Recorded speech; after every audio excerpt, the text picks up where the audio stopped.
What's it? Oh, it's recording. Okay, yeah, All right, man, we got it. Well, I don't know, I have no idea why it worked this time, but it worked. So thank you, sir. Yeah, for your being here and so willing to help. Appreciate that. And in celebration for our boy.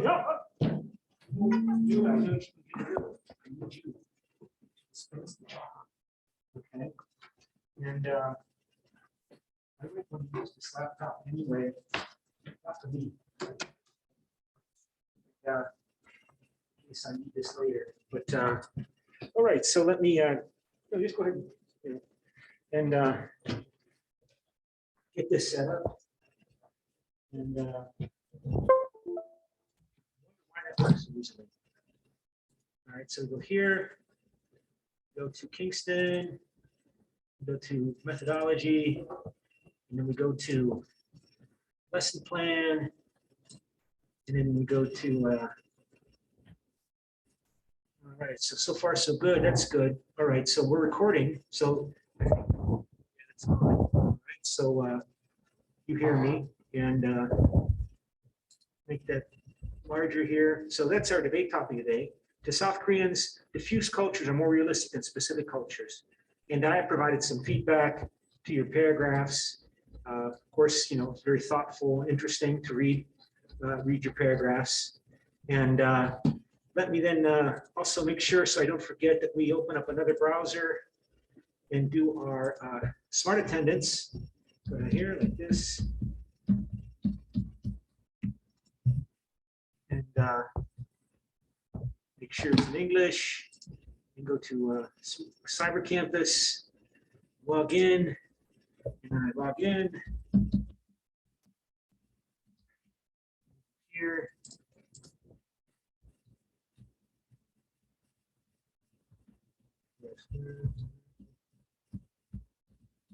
And so far so good. And then make this English. Go to methodology, and we go to attendance, and we're week 4. Are we still week 4? I think we still are. Yeah. Smart attendance, and your smart attendance number is 564. 564 is your smart attendance number. So we go back to 564. We go to chatting, and I put in 564 in the group. All right, so far so good. And all right, so far things are going well. And just to finish up on the notes that we were covering, chapters 7 and 8. And before we go to our debate, and make sure you can see this here, share screen. And then we go to the notes and open those up. And there you can see the notes. And yeah, so this is all from the book, and we're pretty much through most of the notes, I think, in terms of the focus on chapter 7, and then we were moving on to chapter 8. We got to most of chapter 8, and the relationship of emotion to involvement. You know, that strikes me as particularly interesting because, you know, I'm interested in politics, and I always tell my students what my professor told me, that you can't explain politics unless you explain emotion or understand the role of emotion. So whenever there's some discussion about emotion in culture, that's really significant. I mean, I really appreciate Trump and Arson Hampton Turner attempting to develop a theory of culture that includes ethics and emotions, because those are inseparable, right? When I talk about what's the right and wrong way to behave, whether it be as a Korean or a Cambodian or an American or an Italian, we all have this in our unspoken assumptions of what is the right way and wrong way to behave. And people feel very strongly about that. And if I don't understand why you have a different view about the right and wrong way to behave, like, why aren't you on time? I mean, you are on time, but other cultures, they don't emphasize being on time. I mean, I think that was one of the aspects that struck me most when I was in America, right? That Bulgarians, they don't emphasize being on time. And for Americans, this was just infuriating. I was at the American University in Bulgaria, and you set up a meeting and people don't come on time.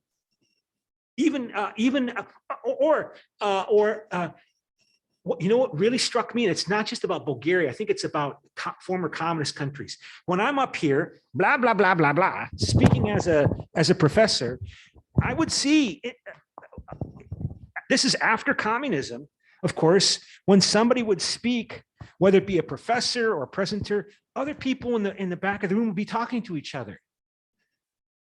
And I said, how can you talk to each other when I'm up here speaking to you, or someone else is up here speaking to you? And I was never clear as to why that was the case. And I think it might have been because under communism, people were forced to attend these meetings where they really were not significant, but they had to go through the behavior, the official patterns of behavior in order to keep the authorities from becoming very angry at them. And so people viewed public presentation events as just a waste of time. They're not significant. They don't really mean anything. And trying to get our students to most importantly, for example, the issue of plagiarism. Private property in former communist Bulgaria was really kind of a new concept, at least in terms of the American Western understandings of private property, about the right and wrong ways of, for example, of dealing with copyright. No, but when I was in Bulgaria, I don't think anybody ever bought software. They pirated it. They got 30-day trial copies of any kind of software, and they found a way to crack the 30-day limitation code. And they still, so like the overwhelming majority of software when I was in Bulgaria was stolen. Nobody paid for it. And that was considered to be normal, the right way to behave. And of course, if the biggest major for students studying at the American University in Bulgaria was business administration, because these students are very ambitious. Bulgaria was very poor. Their families were pressuring them to get a good job and make money so that they could make money not just for themselves, but their poor parents and grandparents and brothers and sisters. So business administration in the American style was the biggest major, most popular major area of study among our students. And so it was really important for these business professors to really teach the students about copyright. You can't steal software. They were so uptight also, the American business professors, unlike here in Korea, for example, because you all have photocopies of the book.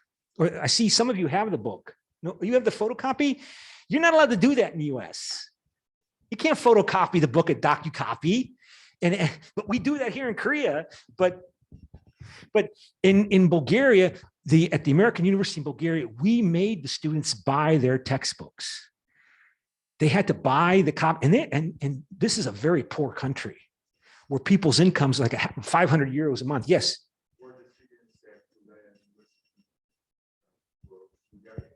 When I was there were about 1,000 students and 500 were Bulgarian. The other, they were from 39, 40 other countries. We had students from Taiwan. We had students from China. We had, I think after I left, there were some Korean students came there. But they were from mostly from former communist states like Romania, Moldova, Albania. We had a few from Serbia, but that was very few because the Serbs were resentful about American bombing of Serbia in opposition to Serbia during the Balkans conflicts in the 1990s. So it was very interesting about how to see how these fundamentally different assumptions about right and wrong behavior had to be overcome.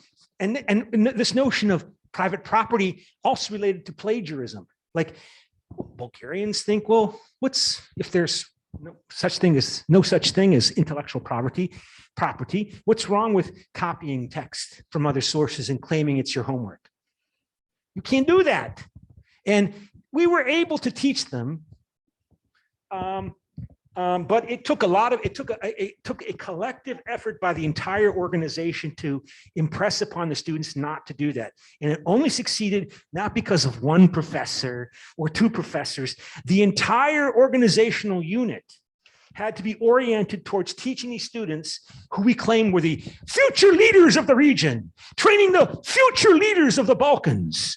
That if they want a global, cosmopolitan, international career, they have to follow these rules. You don't plagiarize, you don't steal software, and it was possible. But that's the main point about this book and about the Trompenaars and Hampton-Turner approach to discussing organizational management in a globalizing environment. There has to be an institutional commitment. It can't be one person in one unit of the organization who's trying to integrate these cultural differences. There has to be a commitment by the entire institution, by the organization.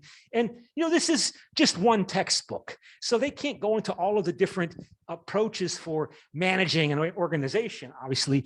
But if you're going to try to integrate these different cultural assumptions in terms of values and attitudes, if you have an organization where you have Koreans and Kenyans and Russians and Americans and Germans and Italians and Cambodians working in it, it takes a conscious effort by the leadership of the organization to carry out business planning and business strategy with an emphasis on integrating cultural differences.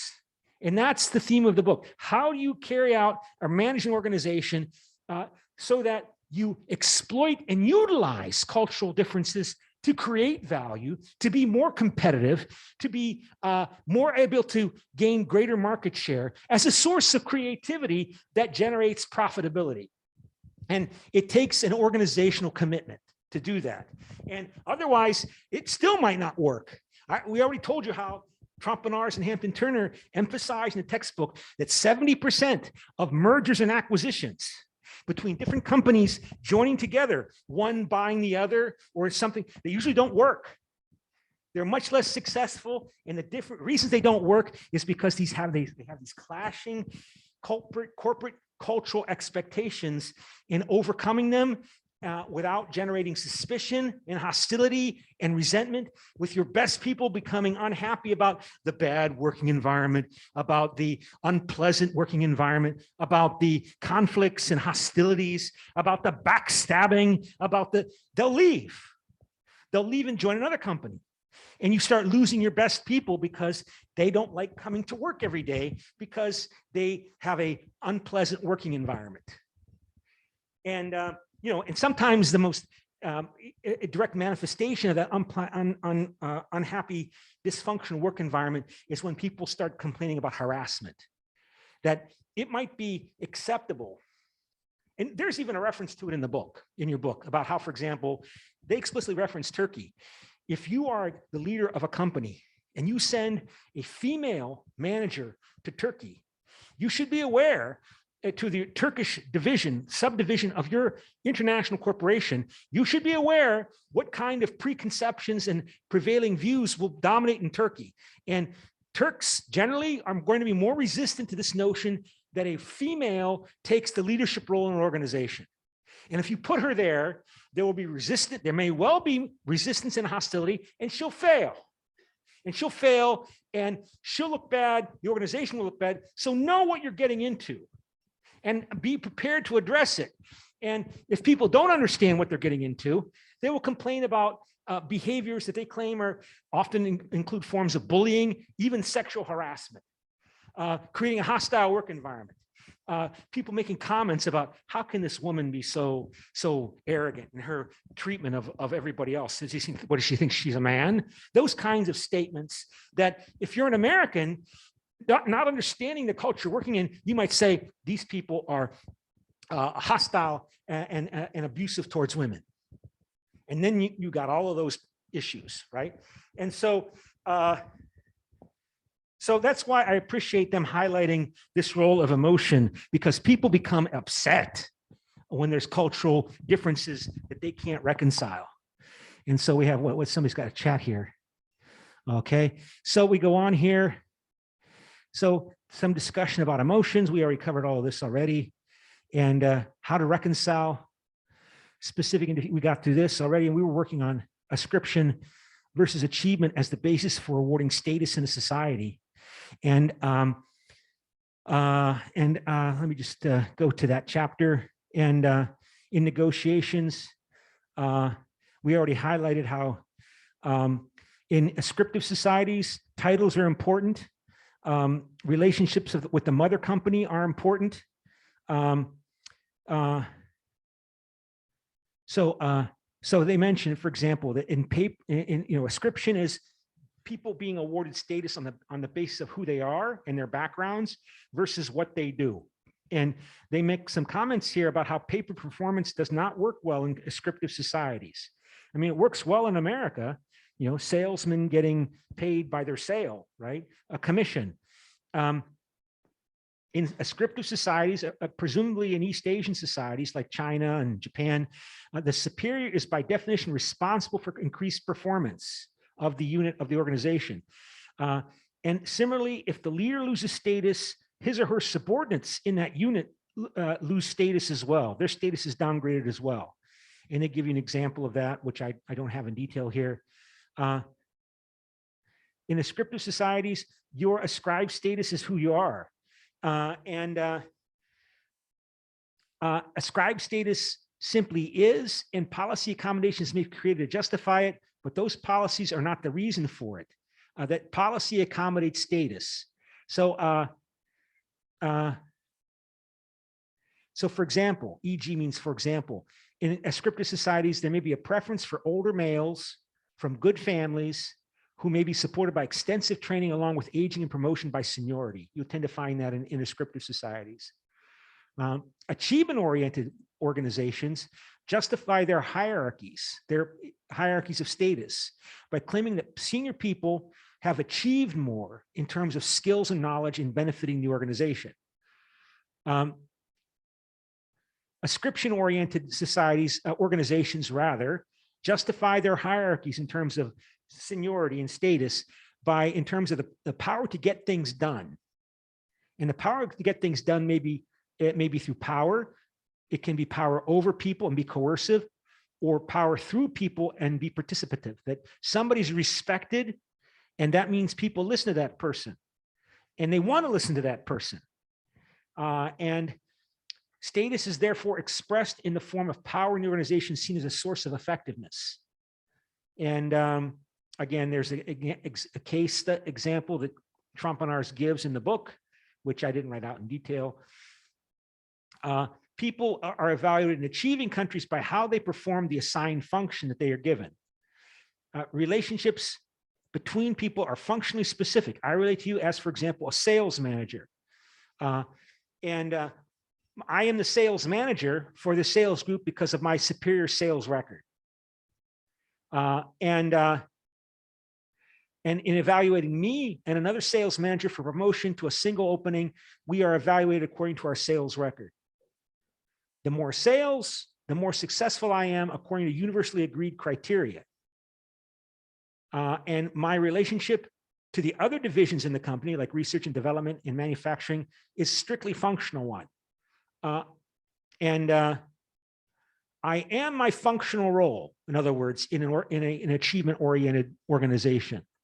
I sell what research and development produces, or I do not. I don't participate in overly shaping what research and development produces. In cultures that ascribe status, again, this is Asia in particular, the cultural attributes status naturally to those individuals who evoke admiration from other people. This includes older people and people who appear equally highly qualified according to their education. Like, what university did you graduate from? You went to Yonsei. You went to Seoul National. Qualifications, experience, and/or people who are skilled in a project of technology that the cultural community members deem to be important at a national level. So I guess that means what's the name of the boy band? KTS? What is it? BTS. I mean, they've got global recognition. Maybe one of them can run for president of Korea. like Zelensky was a star actor in Ukraine, or Ronald Reagan was an actor in the United States before he became a politician. So these are all my commentaries here, so I don't know if I really want to spend time on my commentaries. You can read that if you want to. One of the reasons why I put down this commentary is because I get ideas for my own work when I'm writing out the notes from the textbook. I respond to the notes in the textbook and I get ideas. And then I use those ideas to write my papers, because like you, I've got to write papers too. I've got 2 I have to send by tomorrow. They don't have to be finished draft, but they have to look decent.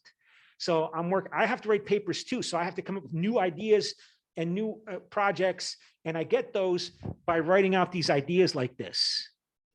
So that's one of the reasons why I put a lot of words down in my own terms, because I'm trying to think through what Trompenaars and Hampton Turner have provoked me to think about. In fulfilling the expectations the society has of him or her, the description-oriented society shows respect for status to assist the person so distinguished. Task or specific function does not determine the status. The status is generally independent of these things. Again, we know graduating from Harvard or Yale or Princeton or USC, that's really important in US. It's highlighted by the Varsity Blues College scandal that occurred in the United States. But again, we're talking about images and stereotypes, including self-images of what it means to be a Korean or an American or an Italian or a German or a Swede.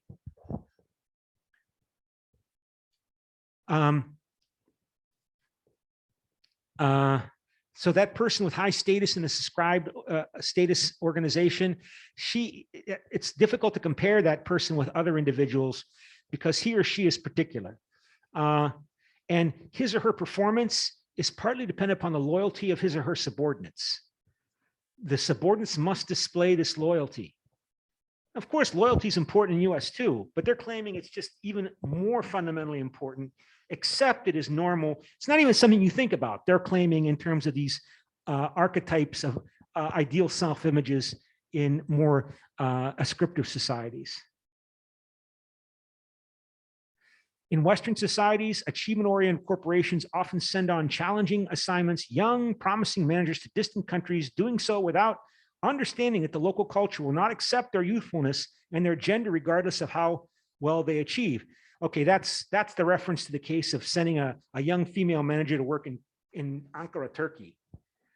And there'll be a problem. You should understand, you might say, oh, it's wrong that the Turks are not treating their females the way that we think they should be treated equally. But, you know, you have to accommodate the cultural differences. It illustrates the conflicts between Western achievement-based attitudes and the realities of working in another ascription-oriented culture.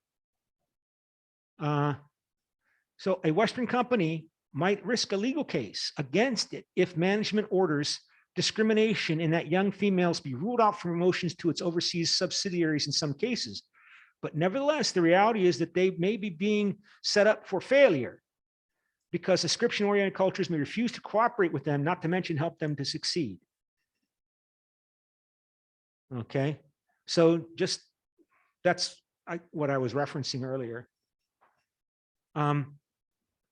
It may be better, therefore, to send a young, successful female manager to be an assistant or advisor to a local indigenous managers. Thereby, she may compensate for the gaps in their knowledge while using loyal seniority in order to accomplish things through the local indigenous manager. The person may still be paid by the home office in the achievement-oriented culture as a senior level manager, perhaps with a bonus for culture shock.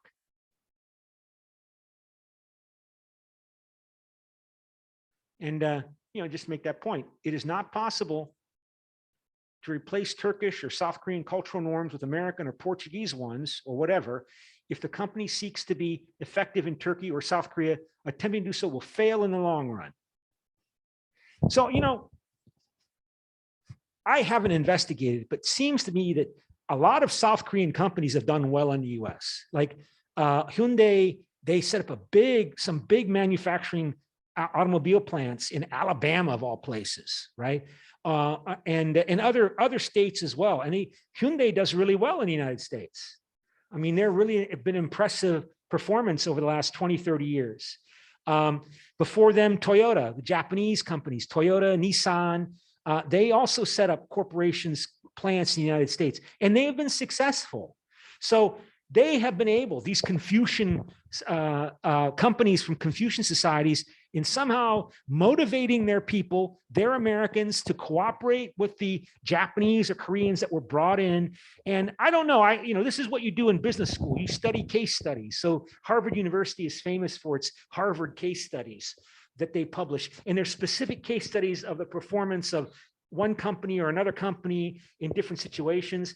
And I've always wondered, how is it that if cultural is so different between North American and Confucian cultures, how is it that Nissan and Toyota and Hyundai and other companies like Samsung have been successful in motivating workers and managing workers, with Koreans and Japanese being brought over to work with the Americans? I mean, like Hyundai has a big company in Montgomery, Alabama.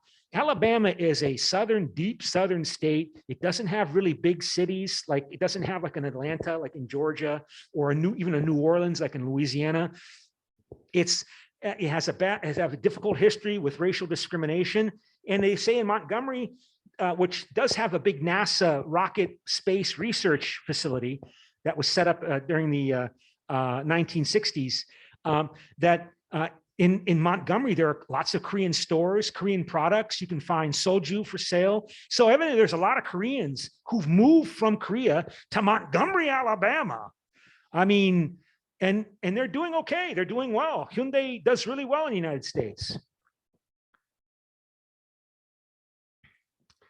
And I'm wondering how much Christianity plays a role, because I'm going off on a tangent, but like, for example, Koreans have a reputation everywhere of being really religious. And people in the South, in Alabama, are really religious. And not all Koreans are Christians, but I'm wondering how many of those people from Hyundai sent to Montgomery, Alabama, how many of them are Christians? And I wonder if it's disproportionately that they're Christians, because they're heavily influenced by American style Christianity. Well, anyway, that's something to think about. Towards reconciliation, certain cultures have far more emphasis on achievement or orientation, but they can be seen as developing together. That's true. That's the truth for all of this book. Those cultures that start with ascribing status tend to ascribe not just status, but also future achievement or success. And by doing so, they help to bring about this future achievement and success. Those cultures that tend towards starting with awarding status on the basis of achievement usually ascribe priority and importance to the projects and people that have been successful. Therefore, yeah, as we already mentioned, all societies, after a fashion, ascribe and achieve status to members. The question is, where does the cycle begin? I should have maybe, made that emphasized. In leading a multicultural team, the necessity of reconciliation becomes critical. Most leadership models are culturally biased. And the one that would work best in every culture is the idea of servant leadership by Greenleaf. So if you go further in business administration, you're going to take a course on leadership. And you're going to read Peter Northhouse book on leadership. That's the standard business administration book on leadership. And you're going to read about Greenleaf and servant leadership. And so what is the best leader in an organizational unit? It's somebody that acts like Jesus Christ. It's somebody that serves to help their individuals, doesn't coerce them, doesn't force them. The servant leader motivates and drives performance by helping and serving as a servant the needs and fear, and addressing the fears and needs, including the deep needs, the deep dignity and status needs of his or her employees. It is defined as enabling others to perform more effectively. Although, this is kind of controversial, because the last time I read the Peter Northhouse book on leadership, he said that there's not much empirical evidence that it actually works. I mean, the theory has been around since the 1970s by this guy, by this professor named Greenleaf is his last name. And he says the fact that most religious leaders were servant leaders was not a coincidence from Jesus to Muhammad. The most widely admired leaders have been servant leaders, from Gandhi to Mandela, who ended apartheid. They were serving their societies. And then, this book is meant to be read by people whose English is not their first language. So it's got a lot of pictures, illustrations, and how you reconcile through a yin and yang process, a dialectical process of feedback. And he gives you another example. Oh yeah, about there's actually a South Korean case, and that there's a problem with a company that has a manufacturing facility in South Korea. One set of managers gave the South Korean subsidiary 6 months to turn around the facility. So, and that manager failed. The new managers appeared to denigrate the South Korean organization by giving them so little time, implicitly indicating that they were to blame for declining profitability. It was really rather more a matter of competition from developing Vietnam and Thailand. Personal turnover was high as people began to abandon ship. In other words, it became an unpleasant place to work. Another set of managers came in and gave them 3 years, which the South Koreans saw as providing more trust, which reduced personal turnover. Personnel turnover stopped. The Koreans viewed themselves as being respected since they were given 3 years to address the increasing competition issue, not seen as being dysfunctional. Okay, so test yourself. And there is, of course, a vote on the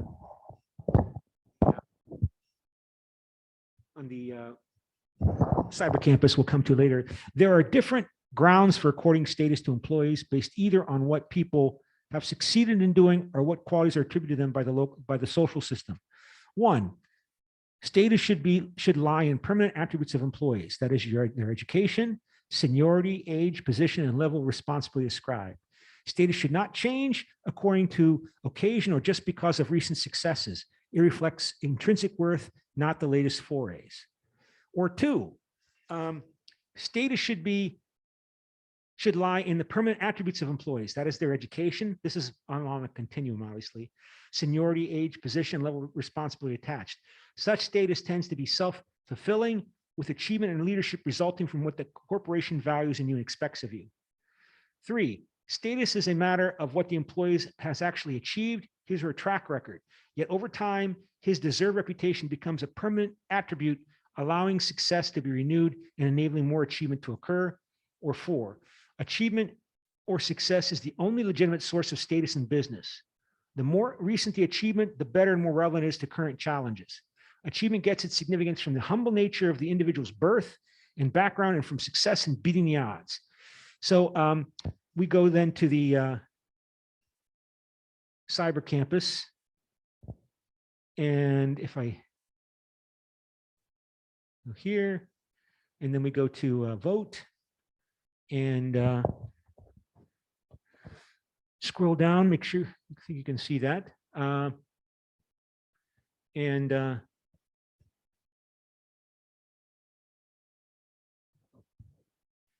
Okay, is that right? No, I think that's okay. So did I mess this up? I think I messed this up. It should be today. Okay.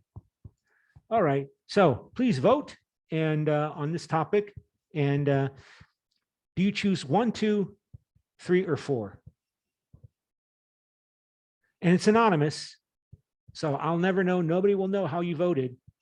So vote according to what you feel is right or most accurate. Okay, and so let me refresh. Yeah. Yeah, we have a really small class, right? So the fact that, some people did actually vote 1 or 2, I mean, that's significant. I mean, your standard American, as we say, knee-jerk response, without thinking is 3 or 4. I don't care your background. What are you able to do? You can't demonstrate that you're effective. We don't care where you went to school. We don't care how old you are. You can't do it anymore. If you ever could, it's time to retire.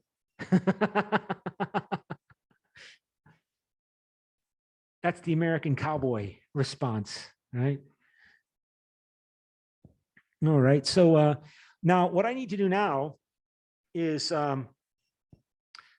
before we go to our debate is I want to use both the classroom computer and my laptop, because if I use this expensive, beautiful hardware and software that the university spent thousands and thousands of dollars, millions and millions of won to accommodate the pandemic, I need to also download and copy and convert this video class so I can upload it to YouTube and link it to Cyber Campus.